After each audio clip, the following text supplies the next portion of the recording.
Hello friends, आप लोग कैसे हैं? उम्मीद करते हैं आप लोग ठीक होंगे, आप लोग हेल्दी होंगे। फिर से क्वेश्चन किया गया है कि मिल्क के कंपैरिजन में जो कर्ड होता है वो ज़्यादा न्यूट्रेंट क्यों होता है। मतलब ये कि दूध के कंपैरिजन में दही ज़्यादा न्यूट्रेंट क्यों होता है।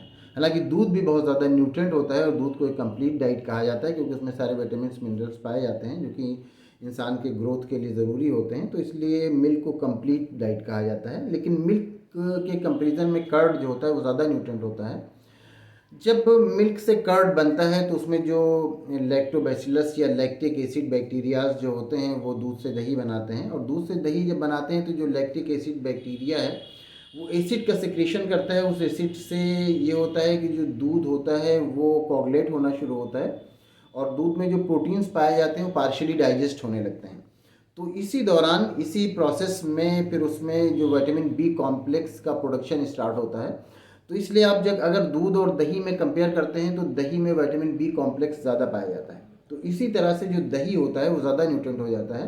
और दही में आप देखते हैं तो उसमें ऑर्गेनिक एसिड्स भी काफ़ी पाया जाता है। तो इस तरह से जो दही होता है वो दूध के कंपेरिजन में ज़्यादा न्यूट्रेंट हो जाता है, क्योंकि उसमें जो विटामिन बी कॉम्प्लेक्स है उसका प्रोडक्शन हुआ तो उसमें उसकी क्वांटिटी बढ़ गई।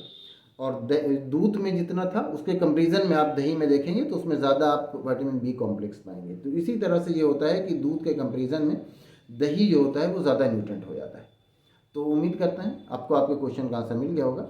अगर इसमें किसी तरह का कोई कन्फ्यूज़न है या कोई और क्वेश्चन है तो आप पूछ सकते हैं। Thank you.